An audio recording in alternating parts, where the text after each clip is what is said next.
मिलत टाइम्स में आपका स्वागत है। मैं हूं शम्स तबरेज़ क़ासिमी। मिलत टाइम्स की टीम इस वक्त बंगाल चुनाव यात्रा पर है और फ़िलहाल मौजूद हैं हम बंगाल की राजधानी कोलकाता में। कोलकाता को गरीबों मज़दूरों का शहर कहा जाता है। कभी अंग्रेज़ों ने यहाँ हुकूमत की, बल्कि इसी को अंग्रेज़ों ने पहले अपना कैपिटल बनाया था और फिर यहीं से पूरे हिंदुस्तान में उन्होंने अपने सत्ता का विस्तार किया था।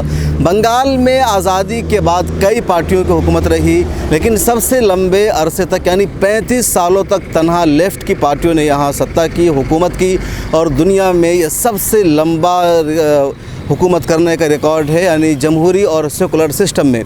उसके बाद पिछले 10 सालों से यहाँ ममता बनर्जी की हुकूमत है।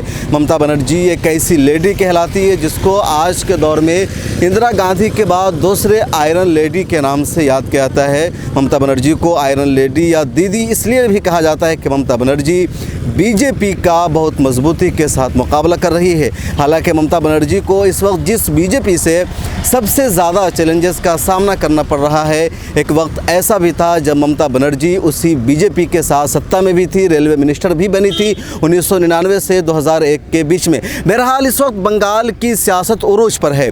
बंगाल में सिर्फ चुनाव नहीं हो रहा है, बल्कि इन दिनों 5 सूबों में एक साथ चुनाव हो रहा है, बंगाल, आसाम, केरला, तमिलनाडु और पुडुचेरी। लेकिन मीडिया में, दुनिया भर में और हर जगह सिर्फ चर्चा है बंगाल का कि बंगाल में क्या हो रहा है, बंगाल में किसकी सरकार बनेगी। बंगाल के चुनाव के दिलचस्प होने की एक वजह यह भी है कि नेशनल मीडिया ने बीजेपी को बंगाल में बहुत ज़्यादा अहमियत दे रखी है। जो लोग बंगाल से बाहर हैं, यानी दिल्ली में बैठे हैं, मुंबई में बैठे हैं, बेंगलुरु में बैठे हैं, जयपुर में बैठे हैं या फिर हिंदुस्तान से बाहर अमेरिका, बरतानिया, सऊदी अरब, यूनाइटेड किंगडम वाली जैसी जगहों पर मौजूद हैं, उन्हें लगता है कि बंगाल में फ़ाइट डायरेक्ट ममता बनर्जी और बीजेपी के दरमियान है और बीजेपी इस मर्तबा बहुत मजबूत हो गई है। बीजेपी सत्ता में आ रही है और दीदी सत्ता से बाहर जा रही है, ऐसा वहाँ के लोगों को लगता है। लेकिन सच्चाई क्या है वो बंगाल के सरजमीन से बंगाल चुनाव यात्रा के दौरान हम आपको बता रहे हैं और आइंदा भी बताते रहेंगे। फ़िलहाल इस वक्त हम जिस जगह पर मौजूद हैं इसे कलकत्ता का न्यू टाउन कहा जाता है। कलकत्ता की 2 तस्वीर है, एक पुराने शहर की तस्वीर और एक नए शहर की तस्वीर। कलकत्ता के नए शहर की जो तस्वीर है, जिसे कलकत्ता का न्यू टाउन कहा जाता है, उस शहर को, उस वीडियोज़ को जब आप देखेंगे या कभी आपका आना हुआ कलकत्ता और जब आप इस शहर के इस इलाके को देखिए, यहाँ की लंबी लंबी बिल्डिंग को देखिए, इमारतों को देखिए, तो आपको एहसास ही नहीं होगा कि आप कलकत्ता में मौजूद है, बल्कि आपको ऐसा लगेगा कि अगर इंडिया के किसी शहर में मौजूद है तो शायद वो बेंगलुरु है, या फिर अगर इंडिया के बाहर का तस्वुर कीजिए तो आपको दुबई जैसा माहौल नज़र आएगा, दुबई जैसी बिल्डिंग नज़र आएगी। IT का हब बना हुआ है, इंजीनियर्स और जो बड़े बड़े सेक्टर्स होते हैं उन सब का ये दफ्तर बना हुआ है। और ये जो बंगाल की या कलकत्ता की जो नई तस्वीर आई है, ये जो पूरा न्यू टाउन बना है, इसे बनाया है ममता बनर्जी ने अपने 10 सालों के दौरान। 10 साल पहले का बंगाल आप कुछ अलग ही देखेंगे।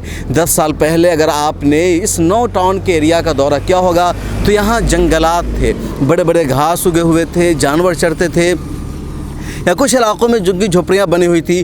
कोई इस तरह की आलीशान खूबसूरत बिल्डिंग नहीं बनी हुई थी। मेरे पीछे आप देख रहे होंगे, दूर से काफ़ी है लेकिन विजुअल में आप देख सकते हैं। इसके अलावा इस साइड में एक बिल्डिंग है, देखिए क्या बनी हुई है, और इस तरह की बेशुमार बिल्डिंगें बनी हुई है।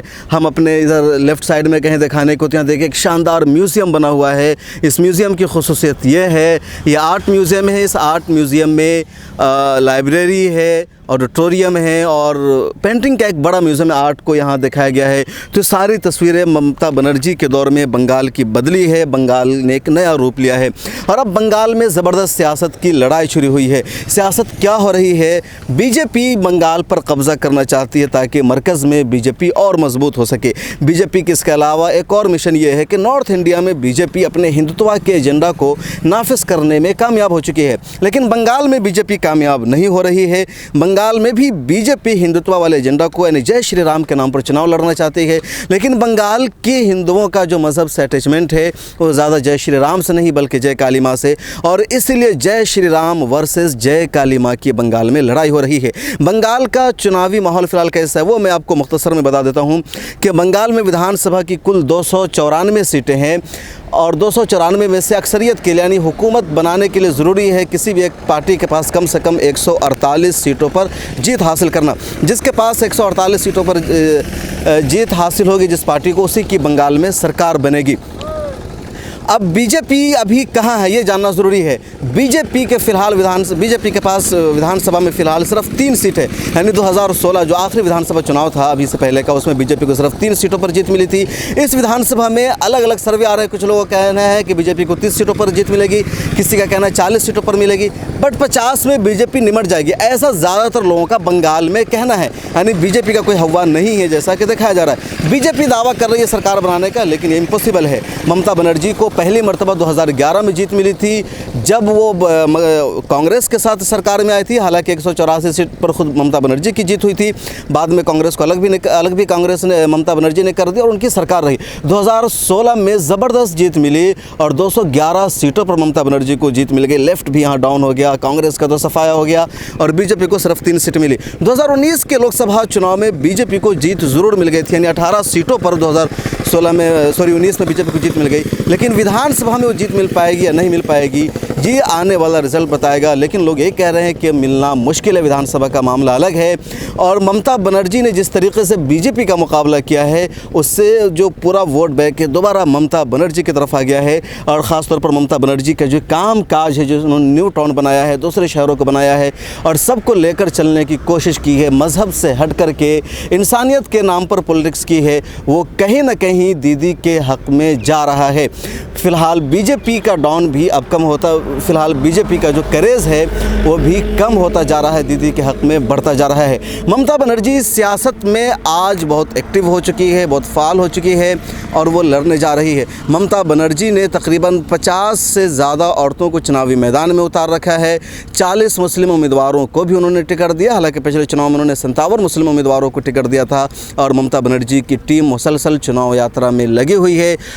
बंगाल का जो चुनाव है वो 8 फेज़ में हो रहा है, बाकी जगहों का जो चुनाव कहीं सिंगल फेज़ में हो रहा है, कहीं 2 या 3 फेज़ में हो रहा है, बट बंगाल का चुनाव 8 फेज़ में हो रहा है। कोलकाता जैसे इलाकों में चुनाव बाद में होगा, फिलहाल दूसरे इलाकों में चुनाव हो रहा है। बंगाल से लगातार अपडेट हम देते रहेंगे। आप क्या सोचते हैं, आपके जहन में क्या है, बंगाल में किसकी सरकार बनेगी? और अगर बंगाल के किसी इलाके और एरिया से ताल्लुक़ रखते हैं और अगर आप समझते हैं कि मिल्लत टाइम्स की टीम उस इलाके में आए, वहाँ का दौरा करे, तो कमेंट सेक्शन में अपना नाम और नंबर ज़रूर लिखिए। हम आपसे कांटेक्ट करेंगे और आपके इलाके में पहुँचने की कोशिश करेंगे। आपके इलाके के जो मसाइल है वो आपको दिखाने की कोशिश करेंगे। कैमरामैन मोहम्मद सफ़ीउल्लाह के साथ शम्स तबरेज़ क़ासमी, मिल्लत टाइम्स।